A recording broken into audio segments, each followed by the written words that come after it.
like that. My initial reaction, again, jumping to a solution, is just to reach out to that individual if it get back my way, to say, hey, listen, there's a way we can work through this, because that's not how we do business. Let me give something. We ain't trying to kill folks out here, just working hard. You feel me? So everybody don't have the confidence that you have, right? Everybody don't have the confidence that I have. And we don't have the confidence that many above us don't have. We're getting closer. Perfect segue to what I was about to say.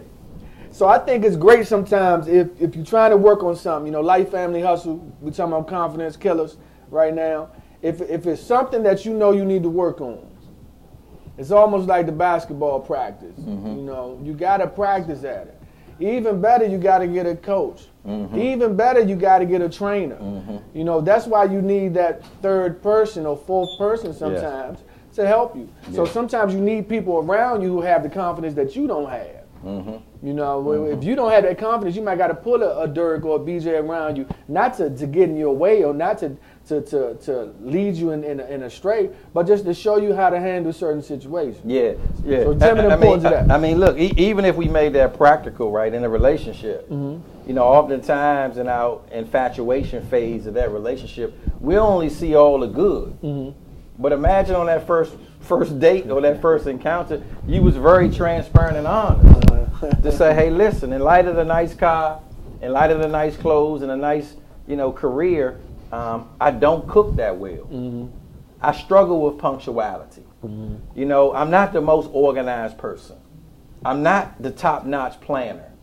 You know, I do speed a lot, so I might get some pocket tickets. Right? And so we can say that jokingly and casually, but for real, the hardest part in a relationship is loving all the deficiencies and the imperfections of the other person. Right? Because we all are crazy in our own special crazy way.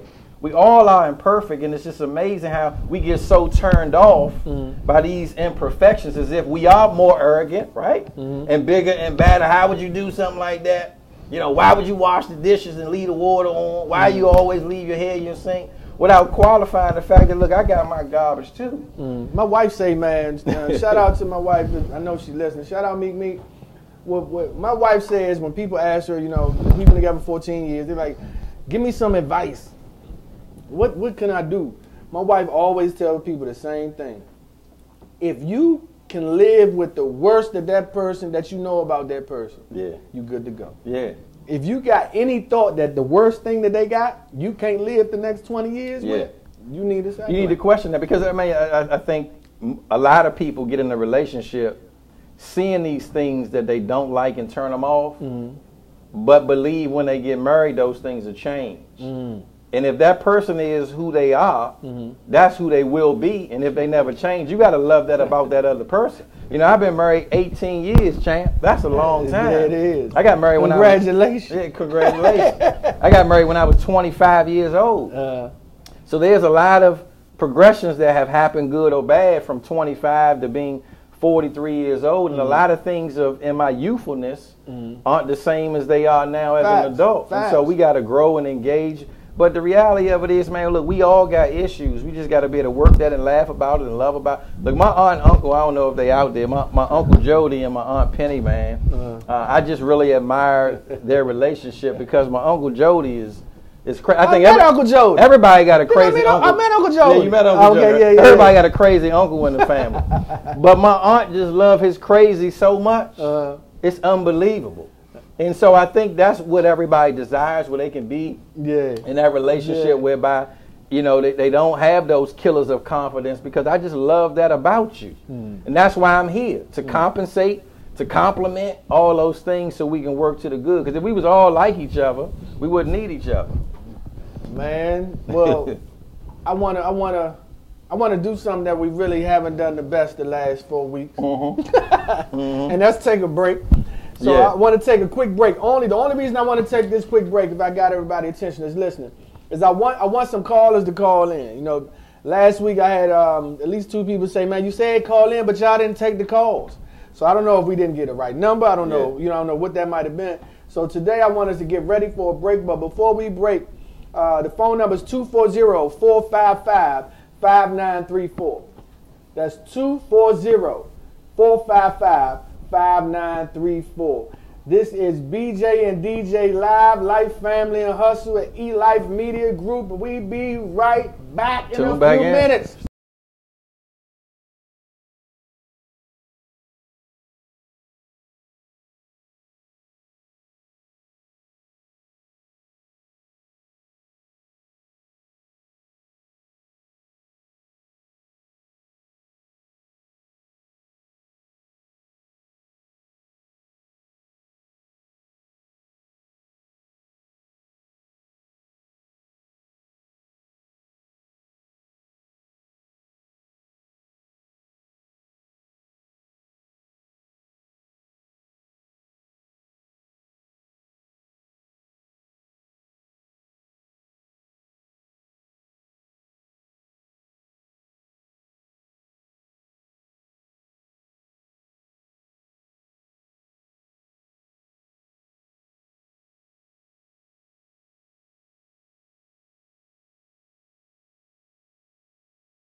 Welcome back, welcome back. I hope you had a nice little, you had to go to the bathroom, get something to drink, something to eat real quick. Thank you for coming back on time. It's BJ and DJ Live, Life, Family, and Hustle. And today we are doing confidence killers and success pillars. That's it. and something else. And finish it strong. And finish it strong. I just thought about it myself. That's why I need a partner in my life, man. One of my limitations is my memory. So before we went on break, we said we wanted to open the lines up because the last week we missed some callers, and I apologize, and Dirk, I'm sure, apologized as well. So while we are here, I think we have a call, at least one right now. Caller, you there?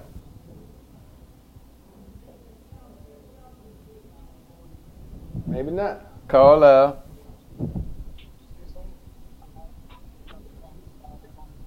Okay.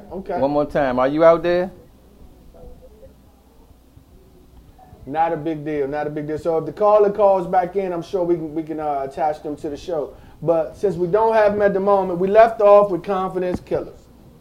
You know, as I think about confidence killers, I'm gonna give that person a chance to call in because I want to talk about myself real quick. I thought about something while we was on break, and Dirk laughed at me.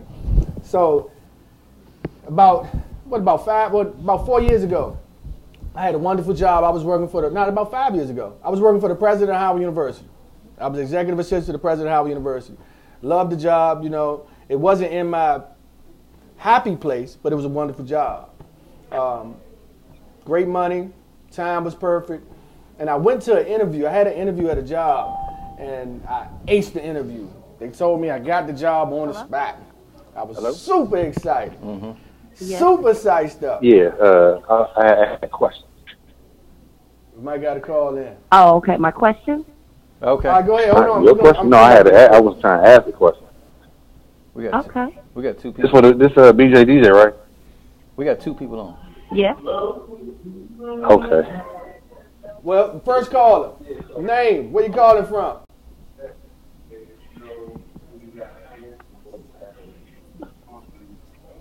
Y'all still out there? I just heard somebody say something. Last chance caller.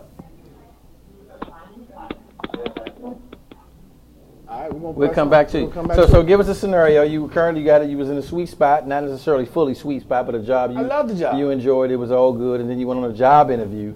Aced it. For another job. Aced the interview. Killed it. Pumped up, excited. First thing I did was call my wife. Right. I said, baby, we on. I got the dream job I've been looking for in workforce development, everything I needed. She was like, cool, you know, what's the hold up? I said, it's $28,000 less than I was getting paid. She said, oh, we can't do that. No, we can't do that. Now that was a big, that was one of them jumps you got to get up. You got to get up in 10 seconds. So did y'all hear what he just said, right? That's a typical scenario of a confidence killer that started out that way. We'll come back to the tail of the story. So he was excited, job interview, pumped up, possibly can get him to the next level, call his spouse. This was the situation, job is all good. Her whole focus at that moment was salary. Didn't care anything about anything else. As soon as he gave her the number, she like, shut it down. Shut it down. And so imagine, ladies, and we can talk to the ladies for a minute, we'll come back. A couple different things just happened, right? Go ahead. It wasn't a scenario whereby his wife maybe could have asked, tell me a little bit more about the job. You think it'll help you get to the next level, whereby eventually you might be able to make up the shortfall. Are you working with some great people? Will you be mentored? Will you be coached? And she really drilled all the way down before she just jumped into her no response. Because imagine now speaking on the man's side, how that may have made him feel. He pumped up, he on a 10. All the way. Call a spouse, thinking she going to be pumped up, excited. And next thing you know, boom, got deflated. It was quiet, Dirk. I already know. Imagine that ride home and even walking in the house, anticipating in your mind how this conversation is going to go. And how can I shift from this shooting me down to now on my team? And so that's a prime example of, you know, sometimes if we allow people to vent and really dig to the next level and engage without jumping to conclusions, sometimes we can get to the meat of the job situation. You can finish that up on how that went on. The outcome is pretty simple. We came to an agreement. You know, like Derek said, there was some conversations that was said. She texted me before I even got home, said, you know, I ain't mean to do you like that. We're going to talk about it. So I got home and we talked about it. So the conversation was just like kind of Dirk said, you know, where is it? You know, what will you be doing? You know, What's the plus? Like, why would you even want that job? But what the truth is, I was trying to get reintegrated back into workforce development. I was trying to get back to that particular county government. I knew strategically, we talked on the first show how strategic my thinking is. I knew what my plan was for the next 5 years. I knew that once I left that job, this one here can catapult me, which it did. So long story short, I took the $28,000 pay cut. I did what I had to do, worked well. And because of the work that I did, continued to stay strong on my strategic plan, another opportunity was offered where it was $20,000 more than the job that I left. Wow. And this is 3 years. Yeah, that's powerful. That's powerful. That's powerful. So that initial reaction from your wife and how that made you feel, were you transparent enough to let her know how that made you feel? Like that, you got punched in the gut, boom, with that initial reaction. And if you're not transparent and letting her know how that made you feel, the next time a victory pop up in your life, you might not be as open and sharing because you feel like she gonna shoot you down again. So that communication little channel in that scenario is very, very important. And we don't really relay our emotions enough and strong enough as we should as preventative maintenance for the next scenarios that's gonna pop up. So did you do that? I did, and one thing, see, we helping each other, right? Yeah. That's why we here. We helping each other. One thing I want everybody to do, if you're listening, if y'all out there listening, one thing that I'm begging you to do is learn to communicate on your level and your partner's level. See, there's times where you need to pick and choose whose level you on today. See, I knew that what I couldn't do is straight talk about it. You and I like to talk. I couldn't just dig into everything. I had to let it settle in and say, let me come back to this conversation. You mean addressing how that made you feel? Facts. Yeah, Facts. I got you. Couldn't walk in the door with and that. just go ham with it. I got you. I just couldn't go. Because sometimes, we can walk in the door. Hey, listen, before we do anything else, listen, I called you, on my way home. I was excited, pumped up, and that just crushed me. Next thing you know, boom, she's like, I didn't cook dinner for you. I done did that. And you just took that way. Yeah. So you saying you had to find the right pocket whereby she can embrace and welcome the expression of your emotions at that time so it can be received. But we talked about seasons a few shows ago too, right? Yeah. So because of, I'm a natural summer, so I'm fun, excitement. I had to explain to her on paper, let her see why this is better. Like, this is not just me excited about this job. Because she know me, I get sized up and I'm going to do it. I'm going to do it. We're going to figure it out. I said, no, this is the plan. This is my 4-year plan. And this is a part of it. We got to get back over here so we can get connected to these people to get us here. Yeah, and you got to blow it up. I think that's part of the conversation. My wife, I've been married for 18 years. Natalie, Mason, Nolan, all my kids out there, y'all out there. But it is scenarios because my weeks are very unpredictable, right? Your weeks? My days. I was about to say. My days can be very unpredictable. So if I got to pick the kids up at 5 o'clock, at 2, 3 o'clock, somebody might ask me to come do something or be a guest on something or come do something else, and my situation might change. My wife isn't as reactive as I am. She's more of a planner. She's more of an organizer. So her initial response was, or might be, you didn't know that this morning, that this thing could potentially pop up. It just happened. And even if it did pop up, you still got to pick up your son. And so my reaction is, again, but I told you I'm a guest on Fox 5. They want me to come down, and I'm going to be sitting there with Wisdom Martin or Roland Martin or Martin Lawrence. I don't know who is it going to be, right? Somebody Martin. And so this is a great opportunity. All I ask is you just pick the kids up. It's all good. And if I got to order some food, call Uber Eats. Let's work through that. Okay. So I had to now learn that I got to regroup in my introduction when there's shifts. Instead of just saying, hey, look, you mind picking the kids up for me? I got to set it up. Hey, listen, some great things happened today. I got invited to come be wherever and do whatever. But I need you to play team for me. So do you look at that as a time or an opportunity to recover, or you just looking at that as just you deviated the attention away? Like, what's that? Because we both do that. I'm trying to accomplish both. Look, if your life, your family, and your hustle game is on the 1,000, right? Again, part of being in business is you got to be flexible. And so that kind of leads to relationships whereby you might have a mover and shaker, whether it's a male or a female, and you married to someone else that's a little more conservative, and how they move and how they shake, their energy level might be a little different, which requires more conversation. Look, I know we got a lot of independent women out there, right? That's all about their business, and their spouse or significant other or husband might not be as aggressive, and vice versa, go both ways. You just can't expect that people who are not like you is going to understand the way you move is how you move. So we got to fill in these differences with conversation and clarity and communication. And that's why sometimes text messages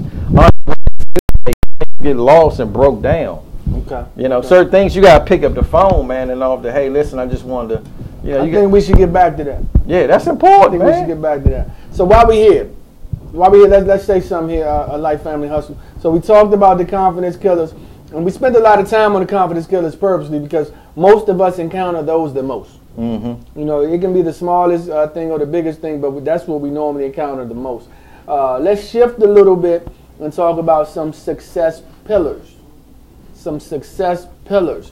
So to me, when I think about success pillars, I always go straight to this quote from one of the best ever in the world to promote peace, success, and confidence. So Nelson Mandela says, it seems impossible until it's done. I'm going to say it again. It seems impossible until it's done. So we're going to talk about that a few minutes, just at least a minute or two, Dirk, because that is the difference between good and great. No, it really is. I mean, I think the hardest part in being successful is believing what you've never done before is possible, right? If you never made $100,000, like it feels impossible for you to think you can. You ain't never make $250. It's like, I don't know if I'm capable or qualified to be able to do that. If I ain't never made $500 million, you still feel like I don't know if I can do that until you start to change your environment of people and being with people who may have made six figures or 250 or 5, and then you realize, oh, like they ain't no different than me. You know what that makes me think of? Right? They got the right resources, different resources, but look, I'm just as sharp as my man over here. And sometimes we're limited in our scope of access because of just that, limited access. Oh man, limited access. So I used to get frustrated, right? Y'all don't look at me funny. We family. You know that. Nelson Mandela said it always seems impossible until it's done. Yes. We family, right? I remember going to some of these seminars, right, where the person would say, you know, everybody come to this seminar, I'm going to show you how to make $1 million. I used to go, get excited, be the first up front. Like, I'm an up front dude. Anybody go to any classes, they know I'm right up front, I'm taking notes. I took too many notes. By too many, this is what I mean. I'm sitting in front of this dude. He telling me how to make $1 million. I go home and I practice it. It's time to put it into play. Come to find out, this dude's not a millionaire. He's an actor. He's not a millionaire. So sometimes we get caught up with chasing people who we assume are doing what they speak on. That's why I love what Nelson Mandela said, because this dude up front of me was not a millionaire, but teaching me how to make $1 million. Yeah. Fool, you ain't made $1 million. Yeah, I mean, and a practical example of that is social media, right? You look at social media, everybody's doing big. Yeah. Everybody's doing well. Yeah. Everybody's a rock star. Yeah. You see everybody pictures, and then you see them, you be like, is that you? I think that's why this show was important. Life Family Hustle is a spot where all of us can be ourselves, be honest with what you got going on, so you can help yourself grow. Yeah. You got to help yourself first. It's funny when you get on the airplane, they tell you how to attach the seat belt. They tell you in case of emergency, this mask is going to drop, and you put it on and secure it to yourself first. You have to secure yourself before you help the person next to you. So that's why shows like this are important and valuable to not just you and I, but to all the listeners. So please like and share it. Make sure you like and share it. Did our callers call back in yet? They gone? All right, we keep it moving. They done. Yeah, we keep it moving. Make sure you call in next week. Now we know this time it wasn't on us. Another one I want to add is if you continue to follow into what your success pillars are, You know, we're going to find that lane of your success. You're going to focus on it. You're going to drive it till the wheels fall off. I think about a dude that he's an entrepreneur. He writes books. He's an author. He's a motivational speaker. This dude actually is a millionaire.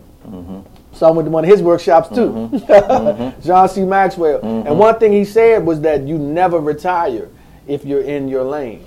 Yeah, and that kind of gets us back to what we talked about last week, right? As far as your purpose and your passion. You can move with a lot more confidence when you're in your sweet spot, in your lane. right? I like to call it your sweet spot. I love it. You know, another book recommendation, I know I try to give one every single week. I like that. Marshall Goldsmith wrote a book called What Got You Here Won't Get You There. And when you really think about what does that mean, whatever you did to get you to where you are, you can't do that to get to the next level in your life. And so there's a lot of people who are dissatisfied with their income, dissatisfied with their family situation, dissatisfied with their life, but they're doing the same thing. So that circle evaluation is really, really important. Your resources are really, really important so you can be able to maneuver through that. So Dirk always had my mind thinking. So when he said that, you know, I'm a sports buff, so everything will kind of be sports related. I think about, like a dude told me a long time ago, I was the dude that lead a hand up. You follow through. So I'd hit the jumper, I'm up. So the dude told me he wasn't my coach, he was just a regular dude in the stand. He said, I'm gonna tell you something, youngster. He said, today's jump shot won't win yesterday's game. So you ain't gotta lead a hand up. You can just go ahead and do what you do, and you can shimmy or do something. So that's why learning the success pillars are important, because one of the things you need to learn is act like you've been here before. Yeah. You know, you can't go through life holding on to always what you got great. If you got the right people around you, they're gonna tell you, good job, Dirk, you did an awesome job, brother. Let me tell you what worked well, but let me tell you what you could have did better. I mean, that's a good point, man. I think about one of the early mentors I had in my life. Dude used to always say, and I might have mentioned this before, he used to always say to me, I already know you good or you wouldn't be here. But that's not my job, champ. My job is to help you get better over and over and over again and just to drill down. And I used to hate having them calls with him. Did you avoid his calls? Oh, my goodness. I avoided his calls because he always made me, he challenged my confidence. Yeah. He challenged my belief level. Yeah. This guy used to make me go home and listen to my recordings of something that I did. And take notes on the recording. On your own recording? Yeah, and share with him what I felt like I could improve. Wow.